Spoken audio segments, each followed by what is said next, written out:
Seja bem-vindo, seja bem-vindo, seja bem-vinda, seja bem-vinde. Você está entrando na sala de vigilância. Quadrinhos, cinema, séries de TV e tudo mais. A vigília não para. E dessa vez, vamos adentrar na treta para falar de duas grandíssimas produções que estavam há muito tempo aguardadas para esse fatídico 2024, que vieram e trouxeram aí muitas, digamos assim, discussões, muitas queixas, muitas tretas, como a gente gosta de falar, mas acima de tudo, pelo meu lado, pelo menos, decepções. Sim, vamos falar aqui de Coringa 2, ou, aliás, Coringa Delírio A2, e também... Isso. A segunda, falando de dois, né? Segunda temporada dos Anéis do Poder aí, por bem ou por mal. Por bem ou por mal. Então, assina o canal, aciona o sininho, deixe seu like aqui, deixe seu comentário também nessas expectativas. E se você está escutando no podcast, também avalie, que é bem importante para a gente, a sua avaliação no seu agregador favorito, né? Isso aí. Se você segue no Apple Podcast e no Spotify, marca lá 5 estrelinhas. E no Apple Podcast lá você já pode botar os seus comentários lá sobre esse episódio. Só dar o play e comentar. E no Spotify, claro, você também está nos enxergando, se é que você consome o Spotify dessa forma também. Mas vamos lá, Dé. Tive aí uma cabine de imprensa muito movimentada essa semana e já temos o primeiro veredito no canal também, já rolou bastante treta lá, bastante comentários. De Coringa, Delírio A2. Eu falei outra coisa antes, será que eu falei? Falou Coringa 2. Coringa 2, né? Coringa 2. Delírio A2. Tá, Coringa 2, vamos fechar assim. Mas é Delírio A2. Que a gente já esperava, tinha muita expectativa, obviamente, porque o primeiro condecorou o nosso Joaquin Phoenix com o Oscar de melhor atuação, e foi talvez justo e merecido. E o primeiro filme muito impactante, com muitas camadas, com uma releitura interessante, né? E até parecia que a DC ia vir com um novo selo para os cinemas, né? Para produções mais adultas, que fizesse uma releitura dos seus personagens. E aí eu achei muito, muito interessante essa proposta, né? De um selo mais adulto para os heróis e os vilões que a gente já conhece lá dos quadrinhos de tantos e tantos anos, né? Porém, né? O Delírio A2, ele veio, viu e não venceu nada, né? Porque a gente teve o primeiro filme muito impactante, muito legal, pesado, com muitas camadas, com muitos textos ali, com aquele verniz de Gotham City, verniz de Batman, verniz de quadrinhos, mas a gente dá para dizer que era um mundo isolado, um produto fechado, um filme em si só. E agora eles, obviamente, ganharam muito dinheiro com o primeiro filme, passou da barreira de 1 bilhão, e aí, é claro, né, vem a fatídica continuação, porque esse é o mercado, essa é a indústria do cinema de Hollywood. E Todd Phillips, que foi muito competente no primeiro filme, retorna com a equipe completa, a mesma produção, e dobra a aposta, né? Logo, logo ele falou, Delírio A2 vai ser um musical. E teremos Lady Gaga como a Arlequina. O que te parecia isso? O que me parecia isso que era... Bem, o primeiro filme se encerrou de uma forma incrível, assim, e toda a produção dele foi excelente. Então, quando anunciaram o segundo, eu pensei, não tem necessidade, foi ótimo, para por aqui. E aí depois veio Lady Gaga, eu pensei, ok, Lady Gaga é uma atriz, já é uma cantora, uma atriz que está se consagrando, aí tá em vários filmes, assim, em várias produções, ela quer se consagrar também como atriz, de alguma forma, né?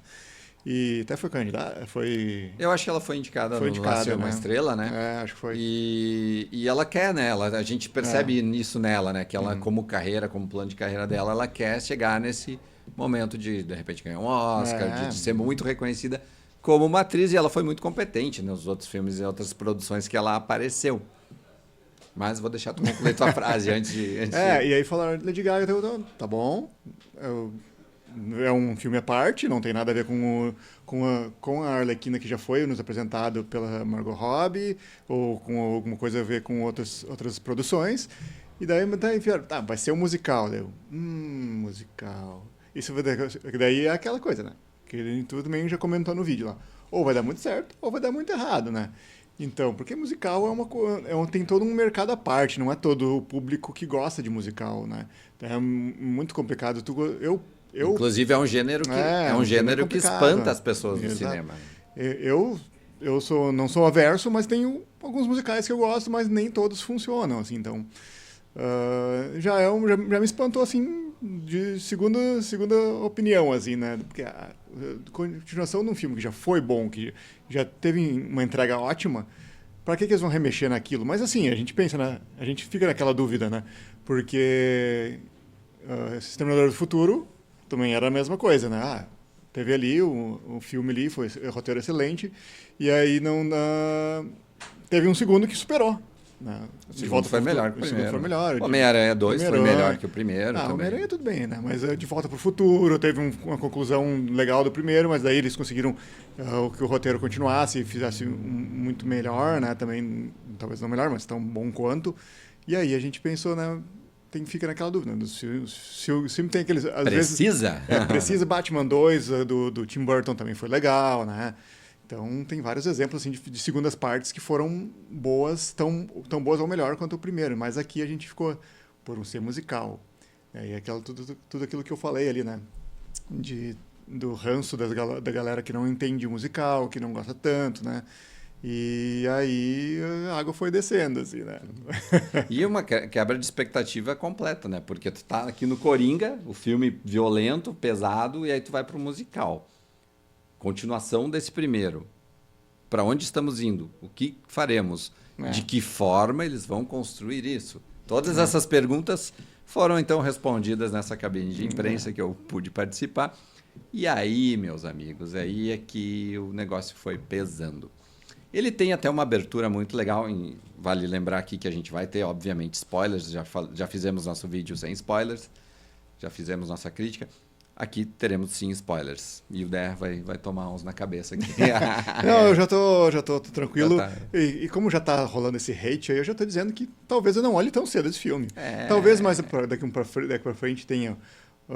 ele se encaixa em algum momento, em alguma outra situação da nossa rotina aí. E aí esse filme começa a fazer aqueles momentos sentido. De insônia. Que tal? Olha aí. Já fica a dica. É uma boa. Já quando entrar no streaming aí, tiver com sono, o Robson que tá falando, eu não assisti o filme, tá? Fica a dica. Eu não assisti o filme, então tá com a opinião do Robson. Mas eu já tô falando que eu não vou assistir tão cedo o filme, já por causa que tá dando esse hate aí, né? Não faça questão, assim, disso, né? Eu gosto sempre de dizer que as pessoas têm que tirar suas próprias conclusões, que, as pessoas se mobilizam pela crítica, pelos sucessos, pela bilheteria. Óbvio que isso impacta, mas eu sempre digo, tu tem que ter a tua avaliação própria. Tu pode gostar, obviamente tu pode gostar do filme, né? Não foi o meu caso, então a minha opinião aqui e tudo que eu falar a partir de agora é obviamente muito particular, né? Mas obviamente também a gente já está num período que a gente viu que é meio consenso. Por isso que eu tô falando que conforme eu fui acompanhando todas as pessoas que eu acompanho, a opinião do Robson, do resto do pessoal da Vigília, o pessoal lá do grupo de apoiadores também já deu a dica, né? Aliás, grupo de apoiadores, acesse apoia.se/vigilianerd. Um mundo de vantagens e ingressinhos de cinema para você. O pessoal lá já deu a dica deles, que também não foi tão boa assim, né? Teve uns pontos positivos, nota 1 tu deu, né? Eu dei nota 1. Então eu já pensei, acho que não vou olhar tão cedo, não vou tirar essa prova aí por enquanto, né? Então, e aí tem outras coisas que eu quero assistir, então eu passo na frente, aí talvez quando vem no streaming, né, a gente tira limpo isso. Mas eu já tô falando também agora que essa é a minha opinião, né? Você que gosta muito do Coringa, eu tenho um Coringa aqui no quadro, aqui no estúdio, aqui, que foi feito pelo pintor Mauro Villarreal, quando esteve aqui num podcast. Ele desenhou um Coringa aqui pra mim. Eu gosto do personagem, já li muito do Coringa. O personagem é cativante, principal vilão do Batman. Só por isso já se justifica. E um dos vilões que tem mais carisma, assim, né? Tanto que tem um filme só dele, né? Então, 2. Uma série de filmes desses. E o melhor filme só dele, que é o Batman Cavaleiro das Trevas. Verdade. Isso aí também. Que só erraram o título, né? Mas tudo bem. E aí já tô falando que, então, vou dar um tempo aí. E eu tô entregando todo o peso dessa construção aí de roteiro, da avaliação, é do Robson. Vai contigo. Vamos lá. Quebrou tudo aí, mas vamos lá.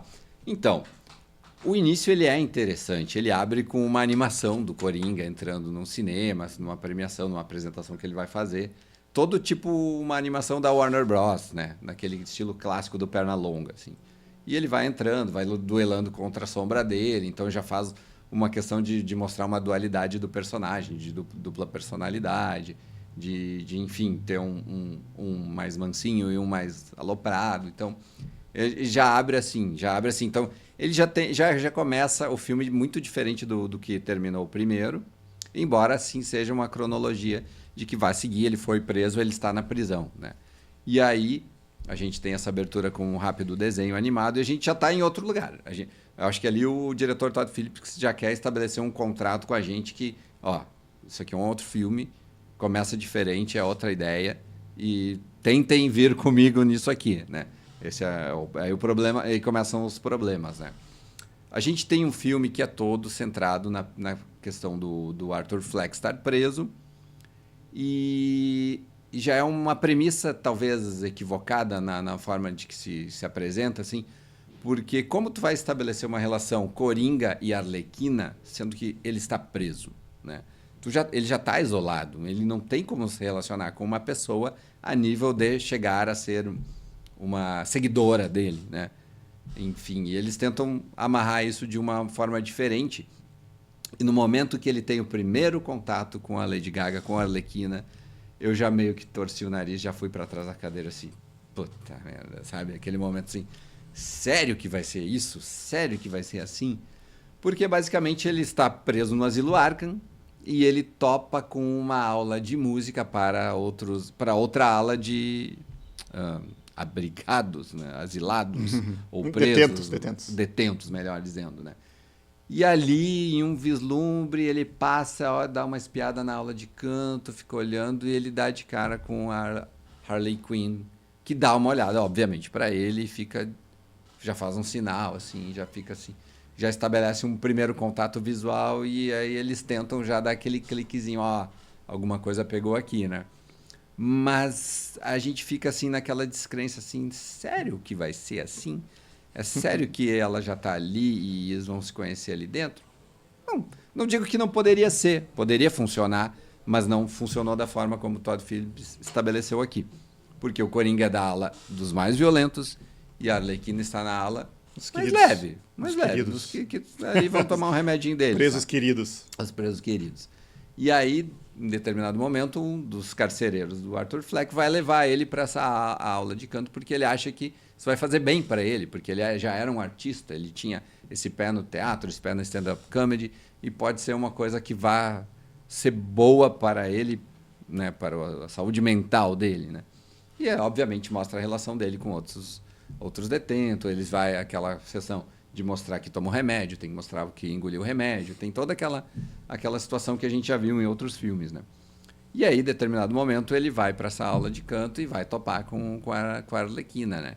Que já, logo de cara se mostra uma fã dele, uma seguidora. Porque no primeiro filme tinha isso estabelecido, né? Tinha uma que várias pessoas queriam ser o Coringa, que achavam que o Coringa estava sendo uma representação da anarquia contra o sistema. Então, mas, obviamente, era uma questão que já era uma discussão muito forte no primeiro filme, porque não dava para dar razão pro Coringa. Ele tinha matado 6 pessoas, né? Na sequência. E aí a gente ficou com aquela, não, mas não é um filme para ainda usar um violão, né? E foi muito debatido naquela época. E aí se começa assim, então ela era uma seguidora dele, ela gostava do que ela tinha feito, e ela vai e conta uma história dela, porque como ela chegou ali e conta uma história que no futuro a gente vê que é uma mentira dela, né? Ela não está ali porque ela é uma aluna, uma detenta, ela está ali porque ela é uma pessoa rica, que tem uma família super de bem de vida e ela é meio maluquete pelo Coringa e quer estar ali do lado dele para estabelecer um outro tipo de relação ali. Fãs tóxicos. Fãs tóxicos, fã ou hater, né? Que fica naquela, né? E aí ela quer estabelecer essa relação. Porém, isso tudo com um musical dentro dele, né?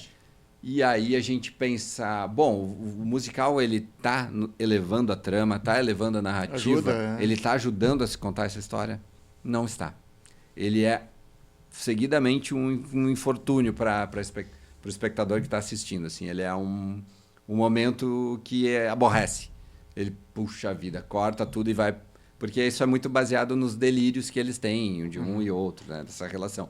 Então, determinado momento musical vai ser se passando na realidade, determinado momento vai ser na cabeça deles, né? Então, quando vai e volta, assim, apesar dos números serem bonitos, ter uma produção super legal, 200 milhões de investimento, os cenários são bonitos, né? Mas essa questão, o musical, ele não ajuda a contar a história. Ele é uma interrupção no meio da história que tem seus momentos, obviamente, fora musical, né? Aliás, ele é muito com momentos não musicais também. Então, ele quando surge, ele corta tudo, a gente está numa cena, corta tudo, vai para outro take, vai para outro cenário, outra configuração, e a gente vai para a cabeça do Coringa e ele vai cantar uma música. Algumas músicas são adaptações de clássicos, outras são produções originais mesmo, novas. Até, não sei se tu pode me dizer, mas parece que a Lady Gaga lançou um álbum. Ela lançou um álbum, e se tu escutar músicas, o álbum, tu talvez não vá para ver o filme, né? Ou o contrário. Ou ao contrário. Mas não é um musical que vai te marcar por uma música. Que tu vai sair cantando, ou determinada... Ou tu vai ficar com alguma coisa na cabeça daquelas músicas. Porque normalmente tu sai do musical, tu sai assim...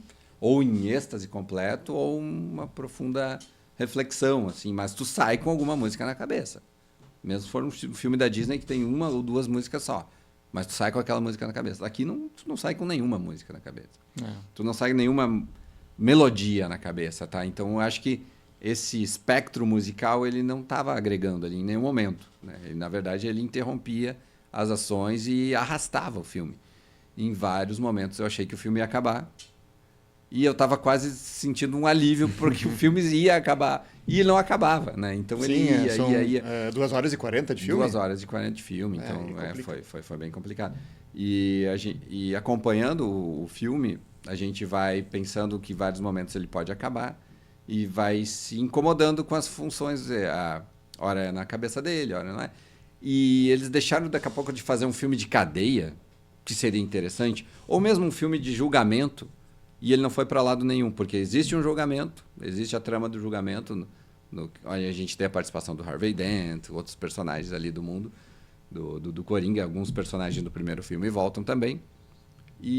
Só que ele não é nem um filme de tribunal bacana e tenso, e nem um filme de cadeia bacana e tenso, né? Ele tem, é óbvio, uma produção estética muito boa, um investimento muito bom, o Joaquin Phoenix, que é muito bom, a Arlequina, a gente assiste o filme inteiro e não sabe a que ela veio, a gente realmente fica, em determinado momento, interessado nela e depois ela joga um backgroundzinho que ela tinha feito pro lixo e ela perde espaço, ela perde peso, e a gente fica assim, pensando, pra quê? Por que isso, né?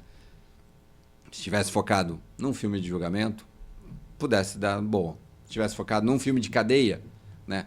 Algo que ele se rebelasse, que ele envolvesse todos os presos e se mostrasse uma mente criminosa, assim. E tem quadrinhos do Asilo Arkham, Prisão Arkham, várias... Tem estofo pra isso. Né? Tem roteiro pra criar em cima disso, né?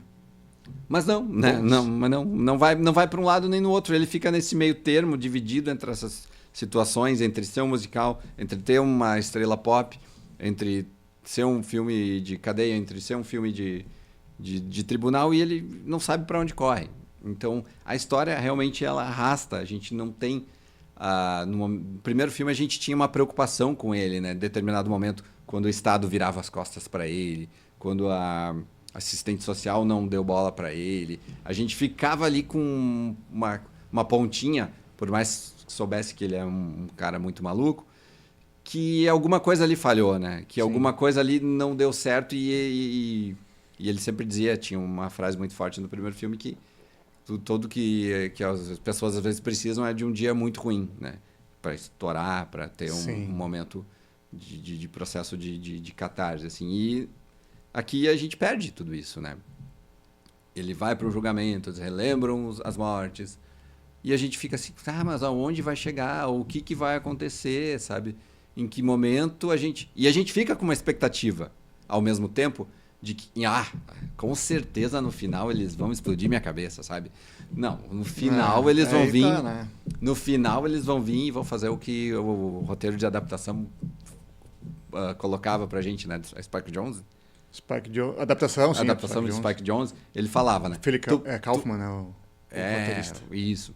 E aí eles falavam que o final tu tem que entregar, né? O final tu tem que surpreender. E naquele filme isso acontece de uma forma muito maluca, né? E fica a dica para você assistir um filme que não tem a ver com Coringa, mas é ótimo e que entrega muito a adaptação com Nicolas Cage do... Tem a Meryl Streep, né? Tem a Meryl Streep também. Spike Jonze e do roteiro do Kaufman. Do Kaufman, é bom. E aí, ele fica nisso. Tu fica com essa ponta de esperança a todo momento, né? Não, o final ele vai me surpreender. Não, eu não tô aqui só para isso. No final ele vai me entregar uma reviravolta violenta. E aí chega um momento que é meio que Deus Ex Machina, no julgamento, que explode uma bomba, joga todo mundo pro... Mas antes disso, ele tem um processo de reconfiguração ali do Coringa que ele quer não ser o Coringa, porque ele está anestesiado pelos medicamentos. Aí quando ele vai ser o Coringa, ele faz a sua autodefesa. Ele fica se defendendo, sabe? Ele faz eles têm o direito de fazer a sua própria defesa. E aí quando ele vai travestido de palhaço para fazer a própria defesa, sabe, é uma coisa que ninguém permitiria, sabe? Uma coisa assim que... assim, não, gente, não dá para ser assim, sabe? Se ele despirocasse num determinado momento e usasse alguma outra coisa como pseudo-maquiagem ali, mas não, ele vai maquiado. E aí tu já acha que tudo realmente é uma palhaçada, né? Porque um juiz jamais... Literalmente. Um juiz literalmente não vai, em seu maior e melhor juízo, permitir que um cara faça sua autodefesa vestido daquele jeito, sabe? E aí é um processo ali o filme me perde completamente, assim. Pela percepção que eu vejo as pessoas falando, assim, e que vejo o título do filme, Delírio A2, eu achei que ia ser tipo, é tudo um sonho, ou o filme se passa dentro da cabeça dele. Talvez seria mais honesto. E acaba com, tipo, todo mundo morrendo, uma coisa assim, né? Os Deus Ex Machina da vida, assim, né? Coisas para resolver. Ou quando eu vi que o pessoal comentou que começava com uma animação, então vai ser uma piração, assim, né? Lá Spike Jonze, lá o roteiro do Kaufman, lá. Ia ser muito mais palpável, até ficaria mais interessante de assistir, assim, né? Mas é uma história normal, no mundo normal, né? Com esses flashes de delírio, né? Com esses números musicais delirantes e tal. E essa relação que eles estabelecem de paixão entre os dois, né? O paralelo que eu pensei, assim, quando começou, assim, eu pensei logo no Tudo ao Mesmo Tempo agora, não, Tudo ao Mesmo Tempo agora, que ele ganhou X Oscars lá, que mistura animação, mistura multiverso. Não, ali eles conseguem construir uma história, uma narrativa mais competente para explicar tudo isso. Delírios, né? Talvez uns delírios fossem anime, outros delírios fossem desenho tradicional, sei lá, massinha, né, ou pedras conversando. Minha ideia, pensei assim, se fosse um filme assim, mais seria interessante, seria mais interessante. Seria legal um filme mais despirocado por esse jeito. Mas ele volta para esses momentos de realidade, que ele está sendo julgado, que o Harvey Dent é o promotor, enfim.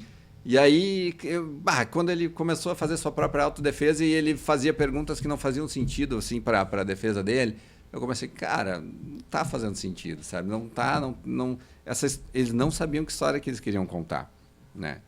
Ou até daqui a pouco eu pensei assim, isso é uma sacanagem entre eles e eles querem trollar todo mundo mesmo, porque o primeiro já deu muito certo, sabe? Azar, vamos trollar essa galera e vamos dar um ponto final pra isso aqui. Eu pensei também justamente assim, os caras estão fazendo de novo, mas não queriam fazer no início, né? E daí pintou grana e os caras, não, mandou grana, vamos fazer de qualquer jeito. Vamos lá, é assim mesmo, eu fiz um roteiro mais ou menos, aí, consegui a Lady Gaga aqui, que é a minha bruxa, bota junto aí, vai dar tudo certo. Não deu. Não rolou. Não. E o próprio peso do Joaquin Phoenix, né? Que andou dispensando alguns papéis ultimamente e se manteve nesse que talvez fosse o papel para ele dizer, não, chega, né? Tudo bem, beleza. Mas, enfim, questões contratuais e boletos a gente não sabe como é que são, né? Mas, e aí a gente chega nesse momento de catarse, que é o momento Deus Ex Machina, que explode uma bomba no tribunal. E aí eu já estava perdido completamente. Eu pensei, bom, agora ele fugindo, vai acontecer alguma coisa, né? Mas não, ele foge por algum momento, em 5 minutos ele está na cadeia de novo, assim, daí a gente fica, ele meio que descobre a relação dele, vai pro brejo, ele fica sozinho na questão, ele é julgado, condenado, volta para a prisão, tem um momento ali de relance, de payoff com os guardas que sempre protegeram ele vai... E importante, o filme em vários momentos dá a dica de um cara meio aloprado ali no asilo, né? Um cara meio louquinho, né? E aí no final das contas, spoiler da vida, esse louquinho aparece no final, quando ele está sendo levado para um outro interrogatório lá com os policiais. Os policiais saem, ele pede para ter uma palavrinha com ele. E aí é que faz sentido com a minha antepenúltima frase aqui, que ele vai e mata o Coringa. E mata o Arthur Fleck na cadeia, esfaqueado. E aí eu pensei, ok, é um desfecho que o Joaquin Phoenix gostaria, né? Porque tu acaba com o papel, tu acaba com... resolve. Tu termina esse personagem, tu resolve essa questão e tá tudo bem, né? É um desfecho para um vilão, né? Só que ele morre nas mãos desse cara que tava meio louquinho, que já tava dando umas risadinhas por fora, assim. E até comentaram no nosso vídeo sem spoilers que ele seria um cara muito parecido com o Heath Ledger. E aí, cara, dá pra até ter essa nuance de que ele é parecido com o Heath Ledger mesmo, assim. Talvez ele seja mais parecido com o Coringa da série Gotham. Ele tem essas feições ali. E ele esfaqueia o cara e aí... O filme termina com a queda do Arthur Fleck olhando para a câmera, a gente vai olhando um close-up gigante, ele caído, e antes ele bate violentamente a cabeça na outra parede, já esfaqueado.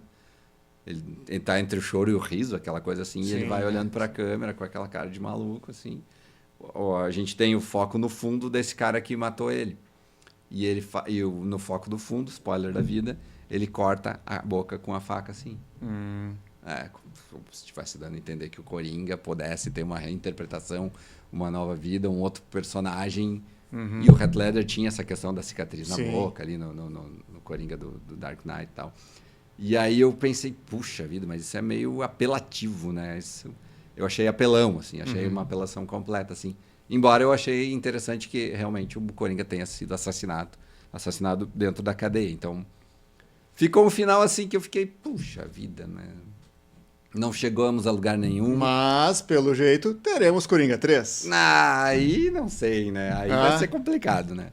Mas aí vai ser tipo... Sabe quando trocam o personagem principal por um cara muito lado B, assim, e ninguém mais acompanha a franquia? Assim? Sim. Tipo, a franquia da Múmia que virou... Escorpião Rei, assim, que ninguém olhou mais, assim. E ainda que o The Rock prosperou na vida, né? Mas este cara, se fosse o caso de ter que substituir o Joaquin Phoenix, ele tá ferrado, né? Ele tá muito ferrado. Tá e ficou nessa, né? Então esse é o desfecho, spoiler para vocês aí que acompanharam, que não viram o filme. Esse é o desfecho do filme. Ele morre, fecha o close na cara dele e o outro cara, já todo borrado no fundo, ele faz isso com a faca, corta a parte da boca aqui como se fosse... Um sorriso também, e fica meio que rindo enquanto... E assim, termina assim, a gente fica naquela situação assim, puxa vida, né? Chegamos até aqui, esse era o final que eles queriam dar para ele, mas a jornada até aqui não foi nem um pouco satisfatória, sabe? Então, ficou... Por isso que eu dei nota 1, assim, realmente é um filme que não cola, a história não cola, a história não te fisga, tu não fica ansioso, tu não fica nervoso, embora tu fique com sempre uma pontinha de expectativa de que algo muito forte vai acontecer para te surpreender e para justificar esse filme.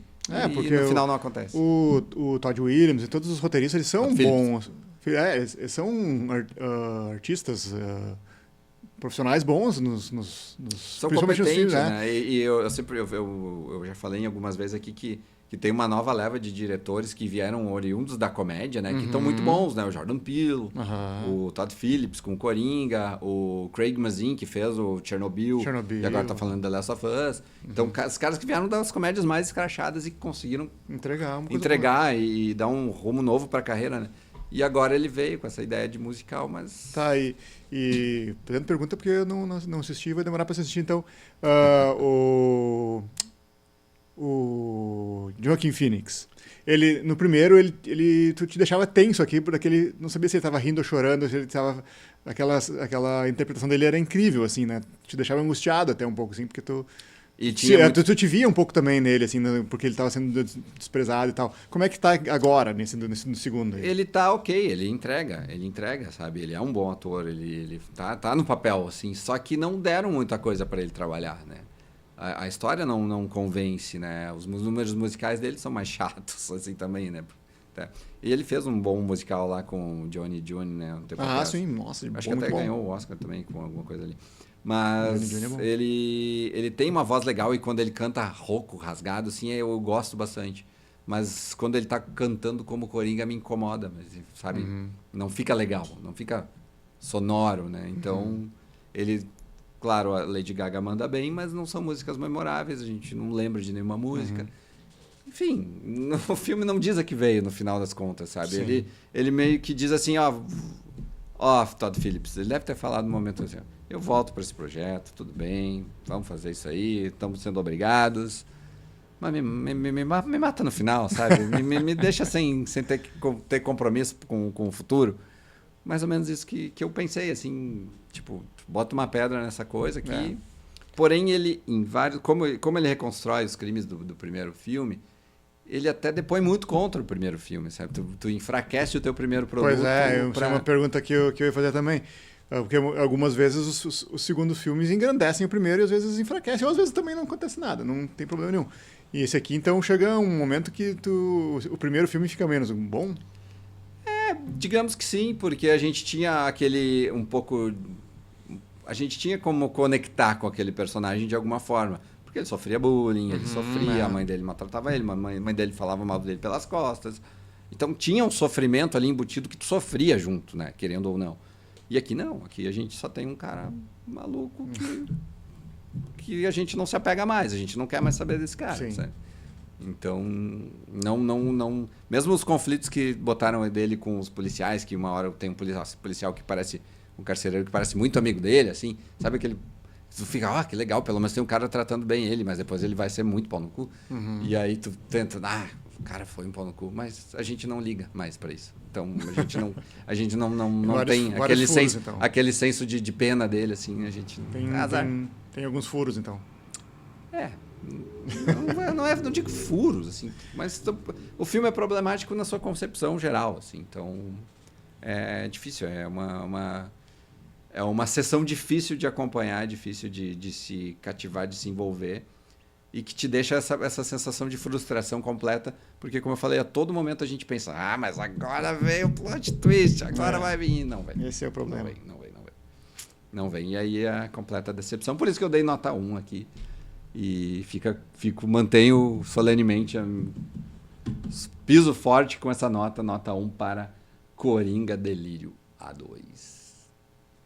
É isso. É isso. Próximo assunto? Vamos para o próximo bloco. E agora o deck vai brilhar, porque ele assistiu Anéis do Poder e eu confesso que parei na metade do caminho, porque a jornada também estava um pouco espichada. Então, aqui, acabei de sair fresquinho, assisti, foi lançado nas quintas-feiras, e agora estamos gravando numa sexta de manhã, sexta de tarde, e o que eu queria dizer é que eu quero assistir de novo. Olha aí, porque a primeira temporada, esse é o problema também das temporadas de muita produção, que elas chegam, né, Casa do Dragão teve esse problema, 2 anos depois a gente vai ter. Puxa vida, aí, pô...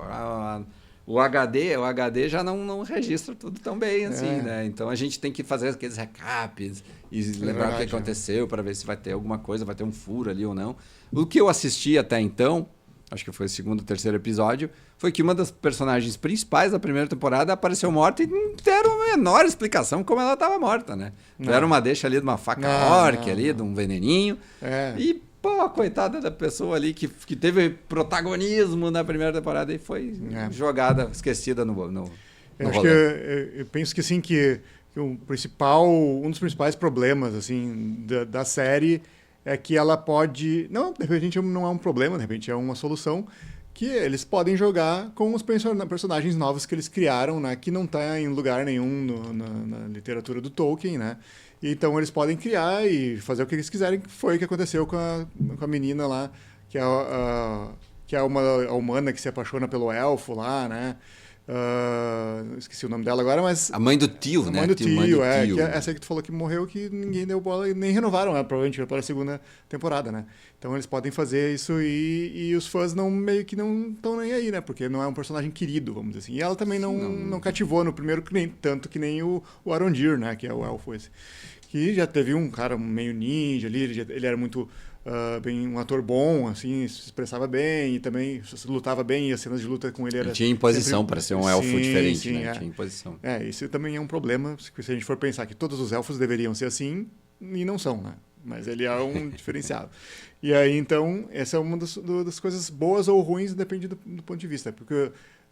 eu tenho a Diana, minha esposa, ela não leu nada de Tolkien e ela tá adorando, justamente por isso. Então ela nem lembrou dessa menina que morreu aí, né?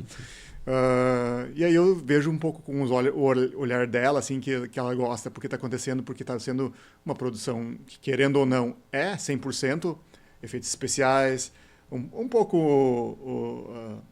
as locações, um pouco, de certa forma, às vezes deixam a desejar, mas é tudo em lugares lindos, o CGI é ótimo, né? Então, alguns atores são muito bons mesmo, né? Alguns deixam a desejar, alguns né? Alguns não, mas não dá para acertar todas, né? Então, na questão técnica, trilha sonora é ótima, trilha sonora, eu escuto o álbum lá no Deezer, lá do Bear McCreary, que tem até no penúltimo episódio lá tem um vocalista lá de black metal que faz a música dos orcs e dos trolls lá, que ficou bem apavorante, assim, eu gostei bastante. E aí, então, a trilha sonora também sempre é ponto positivo. Então, mas daí, que nem eu tava falando, né, alguns problemas que tiveram na primeira temporada foram meio que resolvidos, assim, acabando com essas arestas, assim, de personagens que não precisavam ter. E aí eu vou numa crítica aqui, que é um período na Terra-média, né, que não se fala de hobbits, né, porque os hobbits foram só evoluídos depois do livro do Hobbit, né, e do Senhor dos Anéis. Então, a inserção dos pé-peludos, eles não chamam de hobbits, chamam de pé-peludos ali, fica um pouco desleixado, assim, sabe? Eles eu tenho um ranço, assim, eu tenho um ranço particular com as duas meninas hobbits que estão ali acompanhando o Gandalf, que... É Gandalf? É Gandalf? Spoiler, é o Gandalf. É o Gandalf, tá, todo mundo sabia. Aí, cara, que elas têm uns coquinhos pendurados na cabeça. Aquilo me dá uma angústia, cara. Tira aquele negócio da cabeça. Quem é que usa esse negócio na cabeça? Porque, enfim, parece uma coisa que incomoda e que só atrapalha, né? E fica aqueles coquinhos na cabeça. Meu, tira esse negócio aí. Foi um ranço aleatório aqui. Tá. E aí, retomando a história dos hobbits, é uma coisa que já é desnecessária colocar eles ali, porque eles não têm claro, mostrou ali agora criar a sensibilidade do Gandalf com essa raça, né? Isso faz sentido. E aí a gente vai fazer sentido com o que a gente já conhece meio do core, do lore de Senhor dos Anéis, né? Mas ainda é um pouco cedo, sabe, para inserção disso. De repente, se colocassem na última temporada, não sei se vai ser essa última temporada, né? Mas a princípio já estão falando em renovação para a terceira. Se colocassem ele na quinta temporada como roteiro, assim, faria mais sentido, porque tem muito... O peso dessa época das histórias da Segunda Era que está se passando os Anéis do Poder é justamente a guerra dos elfos e dos humanos, né? E dos anões nem tanto, mas eu gosto do quando eles colocam os anões também, até no penúltimo episódio. Os anões desde a primeira temporada para mim são sempre as melhores partes, assim. São muito os elfos bons, me incomodam muito, os humanos me incomodam muito, mas eu gosto dos hobbits, que dá um alívio, e gosto dos anões. Os anões eu acredito que ainda é a melhor parte, assim, porque eles, vamos dizer assim, eles têm eles são fechados, assim, eles não... Todos os anões são iguais. Desconfiados, né? Desconfiados. Todos os anões têm a mesma mentalidade, são o ambiente onde eles moram ali, a parte técnica é excelente ali, o Khazad-dûm ali que eles fizeram foi excelente, né? E aí pros elfos e pros humanos isso é um problema, porque a parte dos humanos, que é a parte de Númenor, principalmente, que tá sendo a mais fraca, que deveria ser a principal. porque o mote principal dessa segunda era da Terra-média é a destruição de Númenor, de tudo, os que os humanos estavam começando, a perdição, a traição dos humanos, os problemas entre eles, né? Isso, no final, agora, na segunda temporada, fala bastante, assim, que eles... crítica política um do outro, que uns são os caras que têm a fé nos Valar, que os outros que querem tomar o poder, tá? É meio fraco, assim, sabe? Mas dá para entender que eles tentaram... Intrigas palacianas eles deixam a desejar, né? Desde a primeira temporada. Deveria ser esse um dos motes principais, né? E aí dos elfos é complicado, porque os elfos são criaturas acima dos humanos, né, dos homens, e aí a própria coisa que eu falei do Arondir dele ser muito ágil, muito forte e muito master tudo, e os outros lá que deveriam ser, não são, sabe? Por exemplo, tem o Alto Rei Gil-galad, que é o cara que é a representação principal dos elfos, do melhor elfo que está na Terra-média na segunda temporada, né? E aí ele vai lá no penúltimo episódio, que é o melhor episódio da temporada, que é a queda de Eregion, que ele vai lá lutar, mas perde com os orcs, assim, sabe?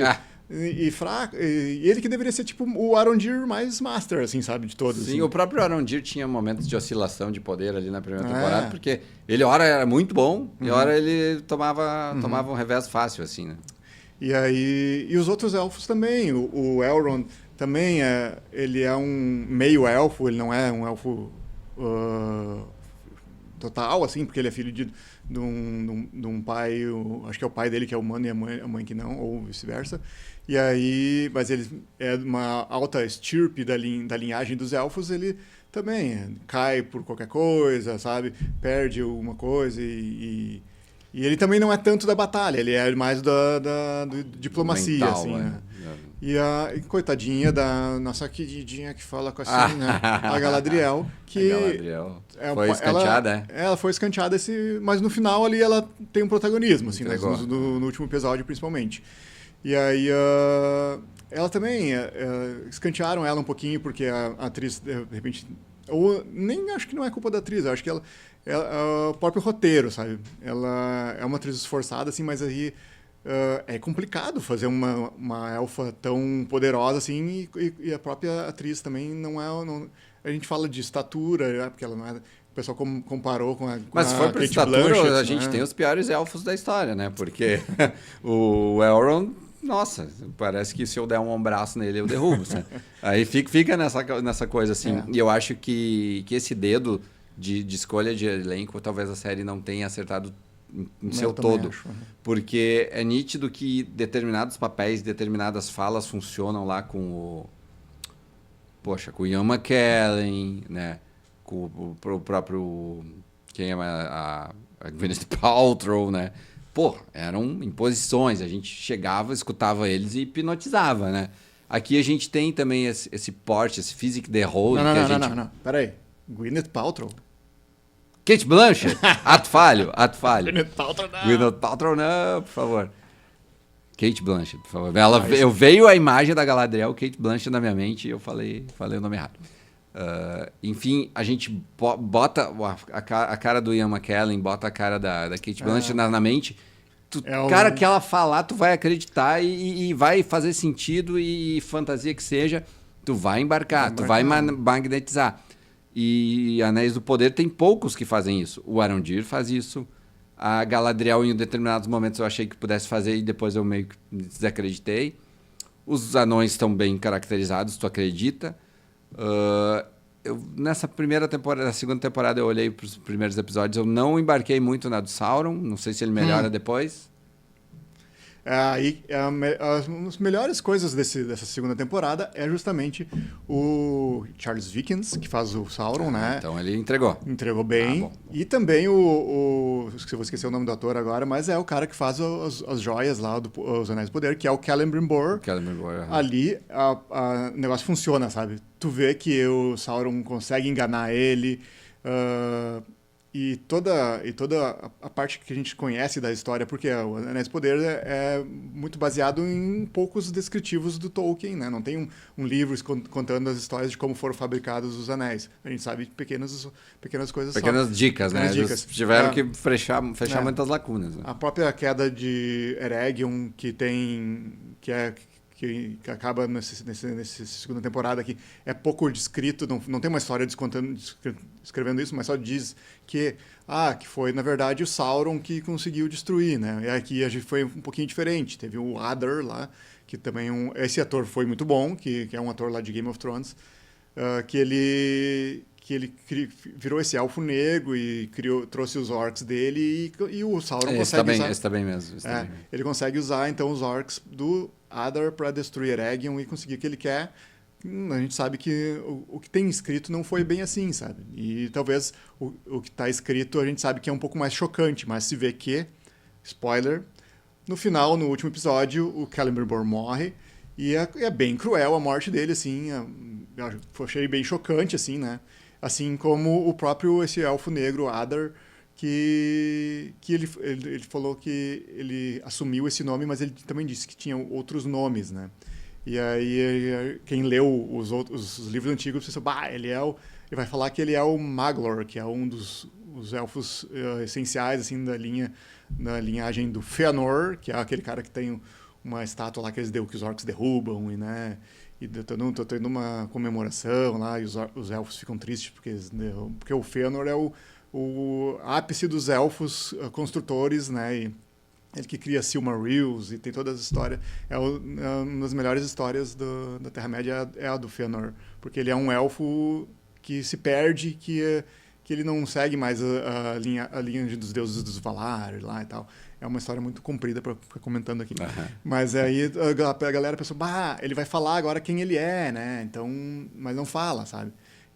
Talvez eles não tenham os direitos para... A Amazon não tem os direitos para utilizar isso, né? Mas foi um dos melhores atores aí nessa temporada também, né? E aí voltando, né?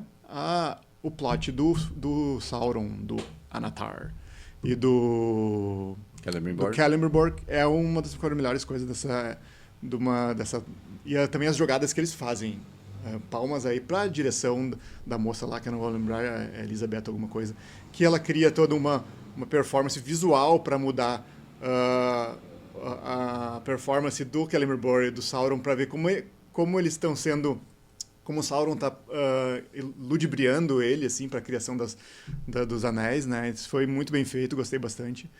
E então essa é uma das melhores coisas, além claro, dessa batalha aí de Eregion, que os orcs vêm para cima e os elfos estão também sob o comando do Sauron, porque ele iludiu lá o Celebrimbor para ele ficar fazendo os anéis, enquanto ele ficasse comandando as tropas lá, e ele fez mesmo, mais ou menos, vocês estão aqui sob meu comando, o Celebrimbor não pode, tá me botando no comando e agora vocês vão fazer o que eu quero, e tudo que ele fala é justamente para dar errado, né? E para os orcs conseguir, e também as cenas de luta dos orcs, a invasão ali, eles montam umas barreiras, montam umas coisas que destroem as muralhas ali, destroem tudo. Então foi muito legal isso aí, porque essa época da Segunda Era, principalmente a Terceira Era, começa, né? Quando o Anel... o Sauron morre lá no início do Senhor dos Anéis, né? Morre, né? E o Anel fica perdido. Então, e aí tem toda a queda de Khazad-dûm, Eregion, a própria Lindon, que é uma outra cidade élfica que existe ali, que é onde é que o Gil-galad vive, lá mostrou no início dessa temporada e no final da temporada passada lá. Também vai cair, então a Khazad-dûm também vai cair, né? Então tem várias coisas ruins que vão acontecer para chegar nesse ápice aí, né? Vai dar muito problema ainda, muito problema ainda. A primeira temporada já foi a queda de Valinor, a criação de Mordor, né? Então tem toda essa construção do lado sombrio. É isso que é bom, né? E também do que acontece também na Primeira Era, que também é só destruição e traição. Isso que essas coisas que são legais da mitologia do Tolkien, assim, que só coisas ruins acontecem,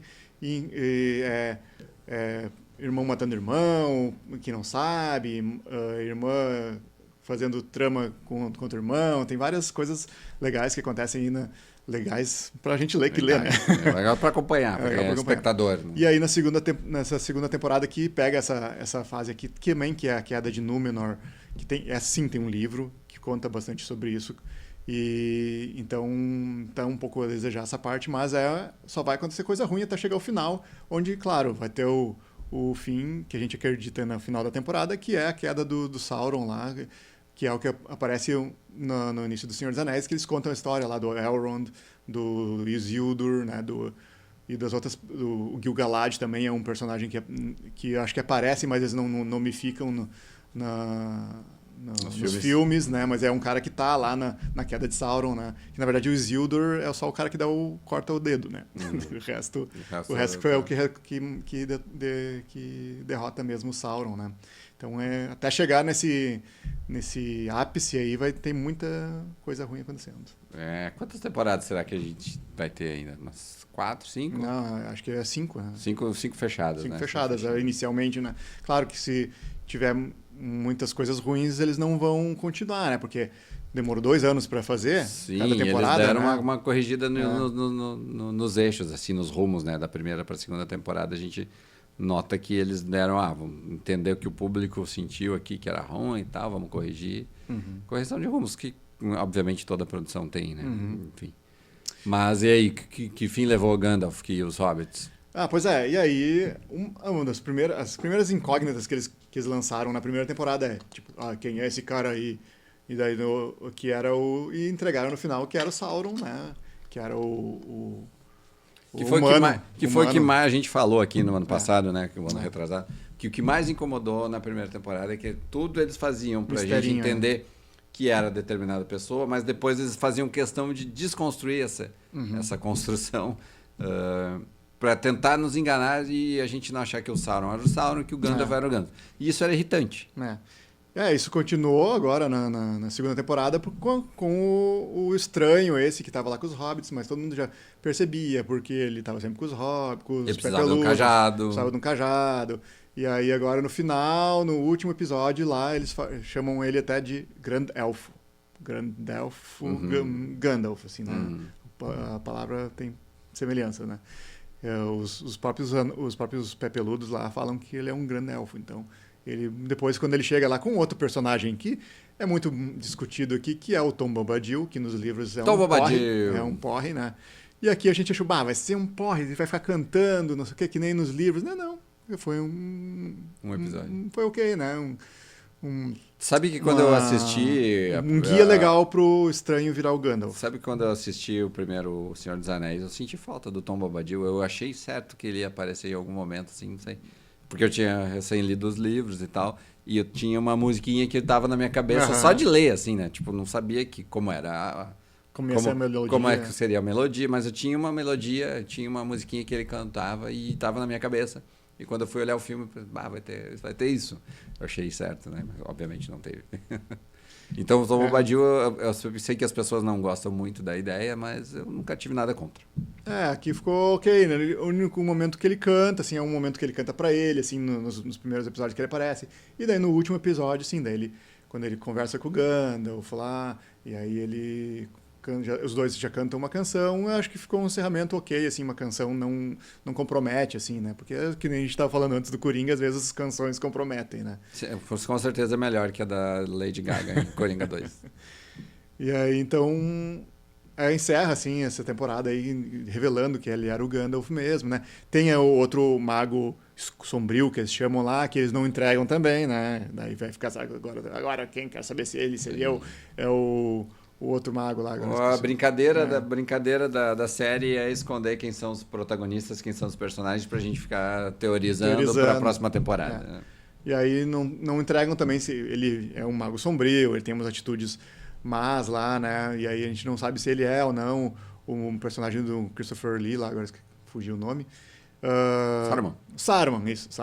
E aí vai ficar essa discussão agora. Será que seria um Saruman ou será que ele é uns outros tem mais uns 3 ou 4 magos aí. E aí é complicado, né? Eles podem aproveitar isso melhor, né? Tu tem que substituir um Ian McKellen e um Christopher Lee num negócio, cara, é quase impossível. Eles impossível. não têm como usar os mesmos atores, né? Até porque, de repente, tem alguma coisa de Christopher Lee já direito. morreu, inclusive. Não, sim, inclusive. Mas o Ian McKellen disse que se tiver um filme Tá rolando essa historinha aí, que se ele for convidado, se ele puder, ele vai. vai ser o Gandalf, né? Se ele estiver vivo, ele falou assim, se eu ainda estiver vivo, eu faço. É isso mesmo. É.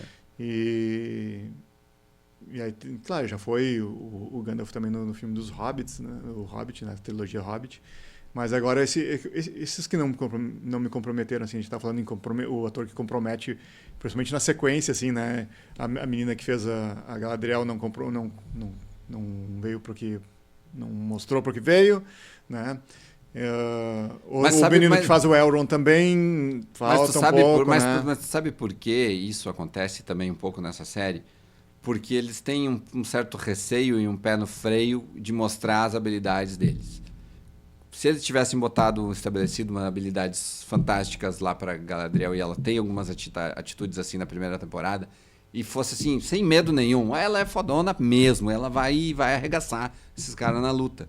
Mas eles não fazem isso, né? Eles dão uma pisada no freio, ela uma hora é muito boa, hora ela toma uma pauladinha ali, e aí isso é irritante também. Acabou não sendo uma temporada excelente, foi já bem melhor que a primeira temporada, né? Uhum. Então, pontos altos que eu falei, essas partes técnicas, que trilha sonora, efeitos, e aí o relacionamento do Celebrimbor com o Sauron, né? Os atores entregam bastante, e algumas outras coisas também. A parte de Númenor, eles cortaram consideravelmente para algumas coisas que também já não pareceu tão amador, os cenários, assim, já pareceu melhor. Mesmo assim, eles... naquela coisa que tu falou, né, que teve na primeira temporada. Vamos lá, vai ser assim, e daí desfaz, e depois refaz o que começar. Eles fazem também. Então, desnecessário, né? Então, falta um pouquinho de cuidado aí na parte do roteiro dos humanos, né? Que se eles quisessem, poderia ser mais impressionante. Mais legal, né? Mais interessante. E aí, então, acho que encerrou com bem melhor, assim. Uma nota, qual a nota? Vou dar nota 4, assim, porque eu gostei bastante. 4 de 0 a 5, por favor. 0 a 5, vamos justificar. Isso aí. Até porque o meu 1 para Coringa é de 0 a 5 também, né? 0 a 5. Eu vou dar nota 4, assim, porque gostei bastante. E como eu falei notaço, no início... Notaço. Vou assistir de novo por causa principalmente das partes técnicas, assim, né? A luta ali da queda de Eregion foi legal. Agora, no final, na última temporada, já inicia, assim, com uma lembrancinha do Senhor dos Anéis, né? Que é uma coisa que traz, assim... Essa eu não vou falar. Mas já falei lá no grupo dos apoiadores. Tá? Já deu spoiler. Já dei lá no grupo, tá. É uma coisa que traz aquele quentinho de... eles estão seguindo um pouco o que foi feito nos filmes do Senhor dos Anéis. Legal. E é uma cena legal também, né? Então, nota 4. Nota 4. Né? E assista aí, perca umas 8 horas aí da sua vida assistindo. Mas pode assistir ali, comendo uma pipoquinha, tomando um vinhozinho ali. Não é aquele negócio que tu vai ficar muito absorto, assim, te consumir. Eu tenho que assistir isso, não posso perder nenhum detalhe. É uma coisa assim... Dá pra digerir aos poucos, sem a necessidade de... meu Deus, tô aqui. Porque foi assim, eu acompanhei o primeiro, segundo, terceiro episódio e eu parei, assim, porque eu não sentia necessidade, não estava me fazendo, me cativando ao ponto de que, nossa, preciso toda semana agora assistir um. Que foi assim com A Casa do Dragão e que normalmente é com as outras séries mais que tem a sua estreia semanal. Então, deu uma freada, assim, nos meus consumos ultimamente. Então, já falando em Casa do Dragão, ele me lembrou. Eu achei melhor que A Casa do Dragão. Mas é tranquilo, eu acho que... última temporada da Casa do Dragão, claro. Nós comentamos aqui da última temporada de A Casa do Dragão que faltou, né? Faltou muita coisa, deixaram muito a desejar, tiveram problemas com a greve dos roteiristas, com a correção de rumos, de enxugar 2 episódios inteiros ali, então... A Casa do Dragão... Enfim, tem vídeo aqui. Tem lamentos aqui já. E aí ficou uma questão aqui que está bem atual aqui, né? Que todas as produções elas estão muito bem tecnicamente, de efeitos especiais, de trilha sonora, isso tá todo bom. Tu mesmo falou que o Coringa, tecnicamente, assim, é excelente, né? E aí o que falta é bons roteiristas. Uma boa história. E atores que entreguem esses bons roteiros. Para isso, precisa de diretores que saibam dirigir pessoas, não só desenhos. Exato. Ou só E a animações. gente já falou várias vezes aqui em vários podcasts, em vários vereditos, que quando a história é boa, a gente ignora e releva um CGI mal feito, um erro de continuidade, um efeito especial meio bagaceiro. A gente passa por cima disso quando a história é boa, nos cativa e nos mostra que o coração, o produto principal é bem construído, a história é bem construída. Então, realmente, quando isso é bom e alinha com todos os outros aspectos, então beira a perfeição. É isso aí. O que não está acontecendo ultimamente. É isso, galera. É isso. Aí, Ficamos por aqui, então. Bons debates aqui com Coringa, Delírio A2 e Os Anéis de Poder, segunda temporada. Você já sabe. Assina o canal, acione o sininho, siga a Vigília nas redes sociais. E eu me perdi aqui na jogada, mas a minha deixa final é sempre assim. Siga a Vigília, porque você sabe, a Vigília, não para. Isso aí. Até mais.